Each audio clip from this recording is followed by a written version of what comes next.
Well, you get the award for on-time people today. So, yay for the two of you. God, I was very worried I was going to be a minute late. I was stressed about it. I'm happy that I am on time. You are. All right, so good. All of us are here now. Yay. How are you doing? I'm fine, guys. I'm so happy I get to speak with both of you about Tankhouse. Oh, wow. As are we. This... We're very happy, too. The parody is fabulous. Now, I know that a lot of people aren't going to get all the quote-unquote inside baseball stuff you have happening here. But for anyone that knows anything about theater, about acting, they're going to just eat this up. Well, thank you. This is so funny. And what really pushes this ahead and makes it as funny as it is really are your actors, particularly Stephen Friedrich as Tucker. Oh my God. I know. We don't know how we got so lucky to get him. I mean, he's brilliant. He's literally brilliant. The words didn't really make sense until it came out of his mouth. I'm watching him and all I kept thinking is an over-the-top Robert Downey Jr., which we have all witnessed. That the entire film, every time Tucker was on screen, that's all I could think of. He is phenomenal in this role. It's like you guys wrote it for Stephen. Oh, I know. And I'll tell you this, what you see him doing on, in the final product is very, very close to what he did in his first audition. Wow. Which, again, just speaks to the fact that this role, existed on the page, and like Cinderella's slipper, he just sort of slipped into it, and it was exactly right for him. Yeah. And it's such a tough needle to thread because, if you miscalibrate that performance, then Tucker just becomes unbearable. Well, very fast. And if you miscalibrate that performance, everything else revolves around Tucker's pomposity and self-aggrandizement. So if that is off, nothing else is going to orbit around it properly. So then you're going to have a mess. Exactly. He walks the tightrope the entire time, which is... His mannerisms. Number one, the mustache, the Snidely Whiplash mustache. You expect him to be curling the ends of it the entire film, which he does on a few occasions. But the body language, the pomposity that he brings to the body language alone, and then the calibration of his and cadence of his voice is phenomenal.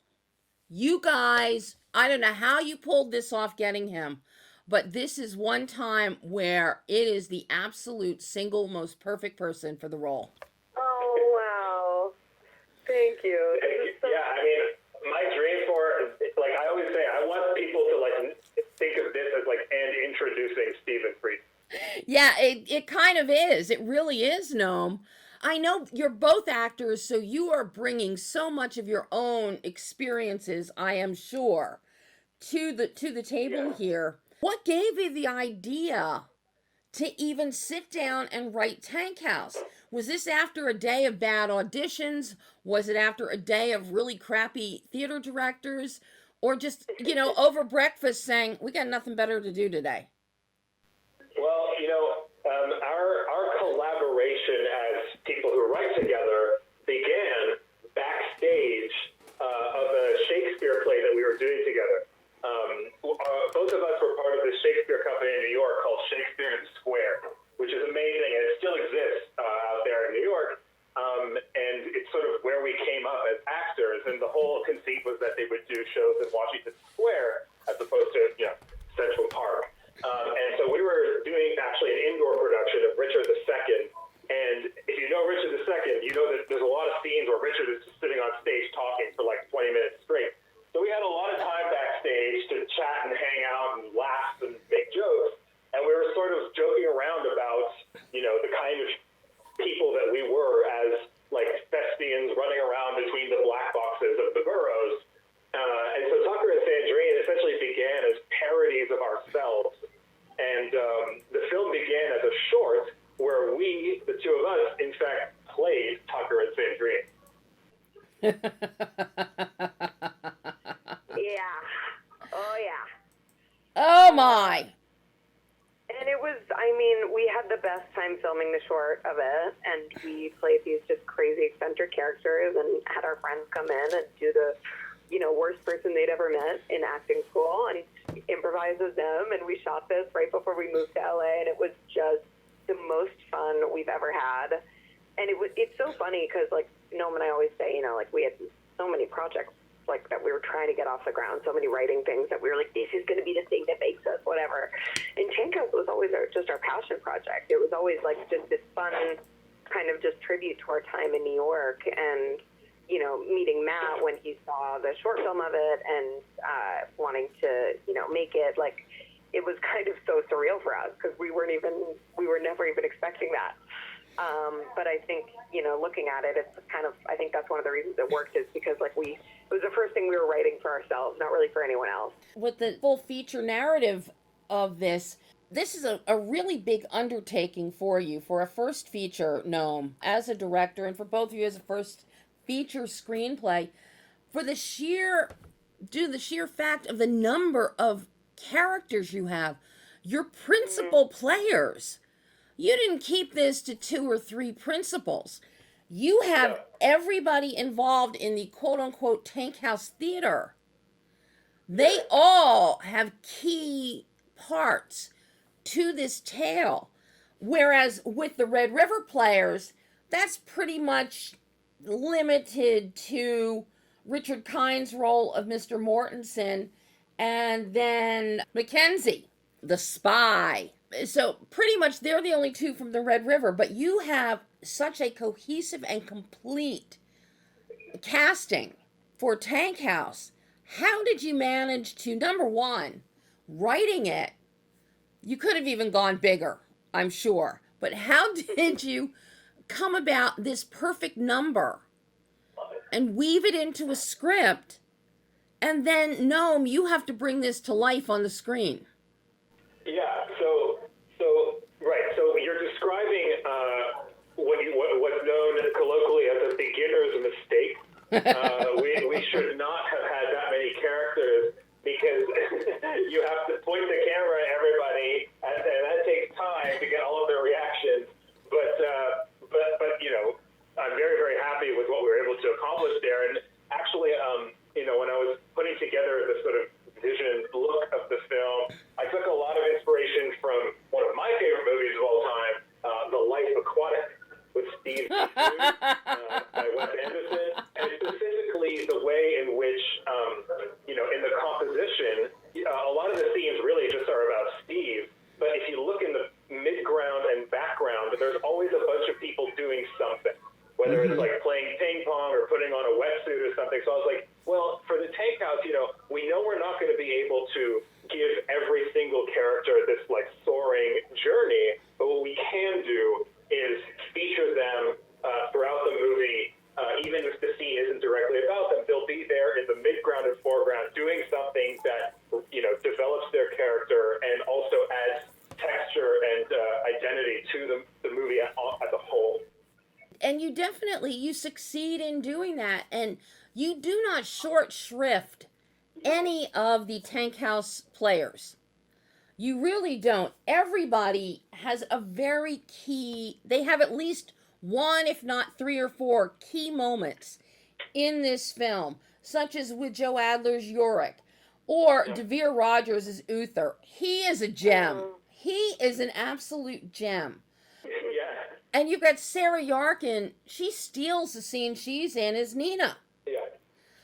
Yeah, but then you've got a romance happening. You have the Tucker Sandrene romance falling apart because one has one goal, one has another, and never shall the twain meet.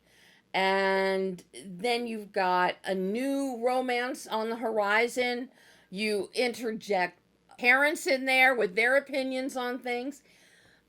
Nobody gets short shrifted here, guys. Oh, And wow. that- That's so sweet. Thank you so much. That really impresses me. And that leads me to ask about, because so much of the showcasing happens when when in these performance pieces that are happening.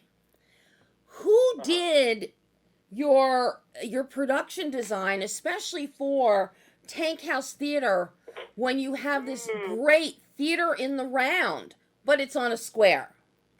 Right.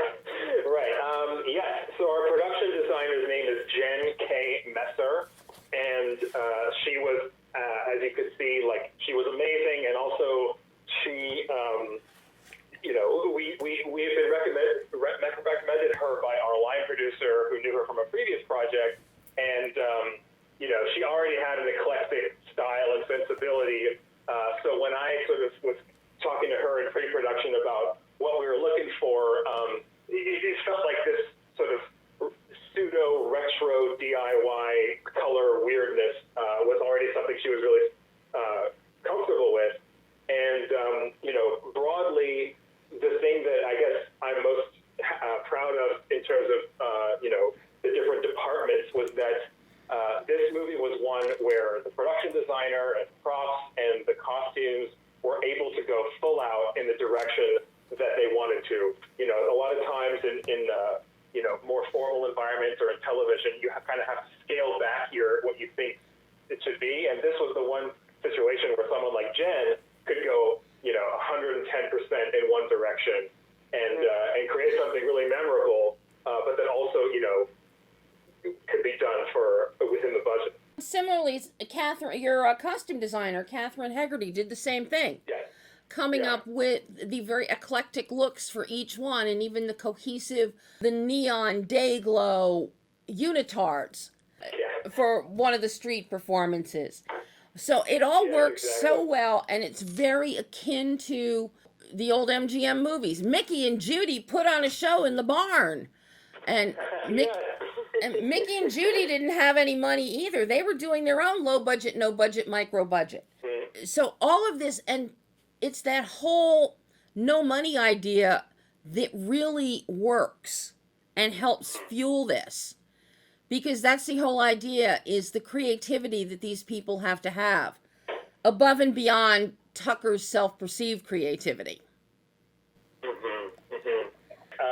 And really, a big sort of guiding thought throughout the departments was how can we externalize these characters' realities so that we don't have to have them do all of the heavy lifting to make us believe their conceit? How can the world reflect their mindset and sort of help them in that way? Really comes across well, and this is where your cinematography, Arlen Konopaki's cinematography, comes in really well. You keep your visual tonal bandwidth light and bright so that it plays into the parody nature and the silliness that comes out, but it also keeps things light so nobody gets bogged down with Tucker's obsession and oppressive nature. I think that's really key.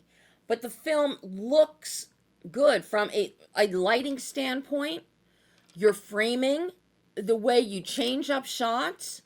You've got nice variety in here that's structured within the confines of what would be a quote-unquote stage. And I really like that.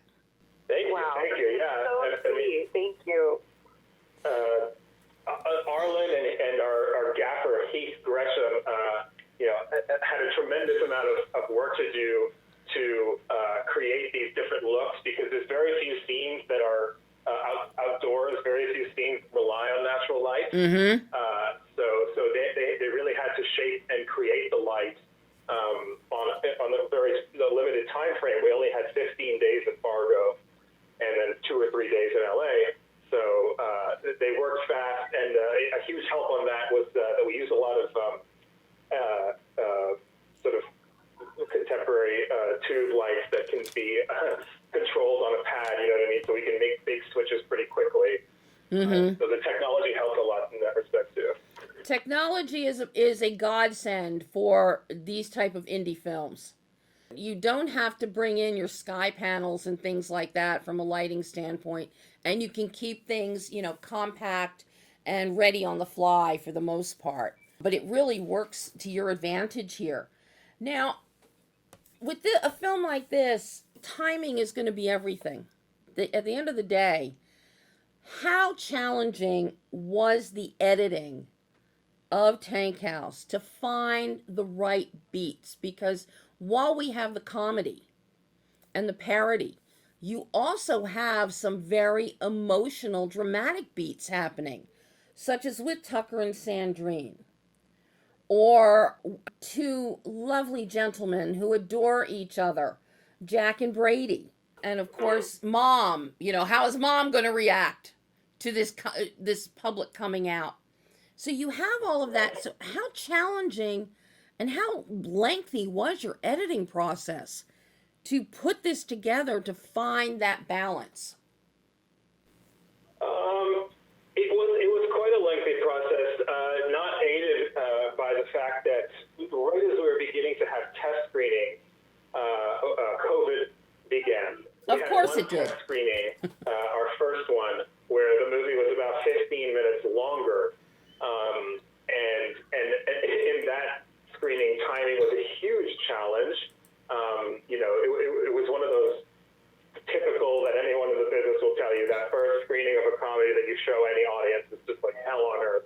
Because that's what it was like. And we were like, well, it's okay. We'll have one in 2 weeks. We'll have another one 2 weeks after that. And of course, none of that was able to happen.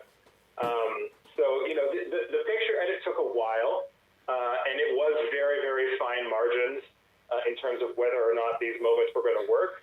But, you know, while we did have to tack on a few months for that, eventually, you know, we felt that with refining the timing of the jokes and also, you know, being very disciplined about keeping it around 90 minutes, which was a piece of advice that they got from our post supervisor, sort of unilaterally, he was like, you need to get 15 minutes out of this movie. And at first I was like, that's so offensive to me. How dare you speak to me like that? And then lo and behold, 2 months later, 15 minutes out of the movie. And it's all the better for it. Now this is definitely directed to you, Chelsea. How precious were you with the words on the page? Especially when it comes down to, you got to cut 15 minutes out of this. Oh, see, I am a big, this is where Noam and I are kind of different. I will kill those babies. I can kill my babies every single day. And Noam and I would get into little spats about this for sure during the editing process, because I'm like, cut the air out. I think also like our background is in sketch comedy and, you know, fast-paced 2-minute videos. So I am always, like, Noam's always like, you're trying to make it into a tweet. He's like, you're always trying to make our movies into a tweet. And I'm like, honestly, I kind of am. Because I'm always like, the shorter, the funnier, the better. So I'm not super precious. I also I love, you know, we were so lucky to have, like, really talented people around us, especially during the editing process, who could watch it and give us notes as well. Because I think, you know, as you said, this material is very close to us. And while it's our baby, I think it's important to sometimes take a step back. So I think the best, I think if whenever, like, we would ask somebody for notes and it was somebody we trusted and they were like, that's not working, I was like, great, no further questions. I hear you, you know. And Noam was... In fact, you know, those people, the people we got for notes, and also the editor, you know, the primary function is to protect the audience from me. Because, you know, there were certain things I was like, no, I promise that's good, and everyone's like, well, I promise it isn't. And sort of, you know, that's where you really have to check your ego and accept that, you know, the market decides. How much freedom did your actors have to go off script to ad lib, or to inject their own thoughts as to their particular characters, because they're all actors, so they may have some of their own horror stories and experiences. So I'm curious about that type of collaborative freedom. Yeah, I have an answer for this. Basically, I feel that the kind of movies that are able to support free-range improv within scenes not necessarily have to have. I can't be quite so high concept, right? If you have a low concept comedy about a group of guys going on a bachelor party, that's perfect for improv because there's very little about the world that needs to be maintained by the dialogue and the twists and turns of the scene. But because we had so much style and sort of character forward quirk, I did feel that coupled with the amount of time that improv would take would sort of overbloat scenes and possibly collapse them. So the alternative that we came up with was every actor had a huge part in designing their character. And in fact, if you were to look at certainly the breakdowns that we sent out for the auditions, or even just the way it's written, you'll see that there's way more on screen that in terms of what the actors are doing than what appears on the page or in terms of any sort of casting requirements we had. So they had full freedom to express their creativity, through their characterization. And also, in terms of incorporating their own experiences, we would have discussions whenever we could have rehearsal or before we shoot a scene, how do we feel about this? How do you think about this punchline or this reference? And if they had a better one, then they could do it because, this whole thing is all about collaboration. And as you noted, the strength of this movie is in its cast. So to ignore their contributions would be detrimental for us. For each one of you, this is a big leap for you into a first narrative feature. What would each one of you say was the biggest single thing you learned about the filmmaking and storytelling process in making Tankhouse? Beginnings are really, really hard. And, take your sweet time figuring out your beginning. I think for me as a writer, that was the biggest takeaway. There's so much you want to cram down the, throats of everybody watching it. And there's so much, but I think you just have to trust that the audience is going to catch up with you. And I think that was the main thing I took away. I don't know. Noam, what do you think? Well, just on my side, having, obviously been in charge of the set for that entire time, the things that I learned about that form of leadership are that, someone in my position must check their ego at the door and be supremely patient with everybody and, in fact, redirect any and all discomfort or conflict from between people to themselves. At the end of the day, everyone's there to help bring my thing to life. So if anyone has a problem or an issue, they should bring that to me, and I will accept responsibility for it rather than keeping it amongst themselves. Also, the way that film works so fast, actually, a middling or bad decision is better than no decision. Because the moment that you show your team that you don't know what you want and you don't know what's next, then they can't do anything. If you don't have an answer to a question, which is, by the way, 90% of what a director does, just answers questions all day. If you don't have an answer, then they can't do anything, and then they start to lose confidence, and then the whole thing snowballs from there. So being able to make quick decisions and trusting, your vision to make those decisions is a key. And also, just in terms of scheduling and in terms of the filmmaking process to execute your vision, you made the comment about the large cast. One of the big lessons was let's next time, make the amount of time per setup maximized so that we can really, really get what we want. Sometimes, you can find yourself at a movie on any level just, running, chasing the clock, trying to get it done. So if you can, in pre-production, design your schedule so that, you simplified it to the point where you have, a cushy amount of time for each scene, for each setup, you're going to have the best chance of capturing what you set out to do. Mm-hmm. So now, will you two continue on the writing and directorial path, or will you mix acting in there and get a blend of all three disciplines? What's next for you guys? Noam, you want to take it away? Okay. So I am fully, it's been a number of years working on this project, and I'm very excited to put it out to the world and to continue on as a director. My passion, my love, and I think my best skills are in the directing realm. So I'm currently putting together, another feature that I'm hoping can follow this one up. And also, of course, speaking with writers, reading scripts, and hopefully finding someone that I can collaborate on from a writing perspective to work on this script as a director. And you saw I have one scene in that movie as an actor. I play the agent. Mm-hmm. So, if there's any opportunities like that to just throw myself in the movie, I'll always take them. But I'm very happy and excited to be focusing on the directing side of things now that this is out in the world. And what about for you, Chelsea? So a pilot I shot a couple months ago was just picked up to series by Freeform. It's called While You Were Breathing. Yay! So I'm going to be shooting that in the fall for, probably I think about 6 months. I'm really excited about it. And I am also in The Time Traveler's Wife, the HBO miniseries that comes out this Sunday. Mm-hmm. So I've definitely been focused more on acting. That being said, I also have another feature, a horror comedy that I'm trying to get off the ground.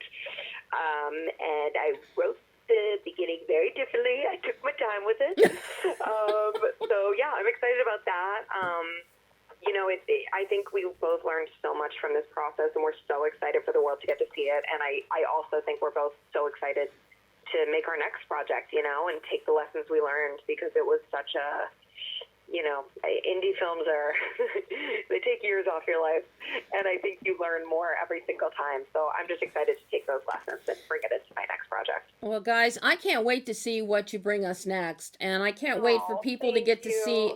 As I said at the top, some people are not going to get the inside baseball aspect of this, but the ones that do, they're going to just laugh themselves silly and have a really good ride watching this one. Thank you. This means the world. This was the sweetest interview ever. Thank you. Guys, This is awesome. thank you so much. And you go have a fabulous weekend, and just wait for the laughter to roll in.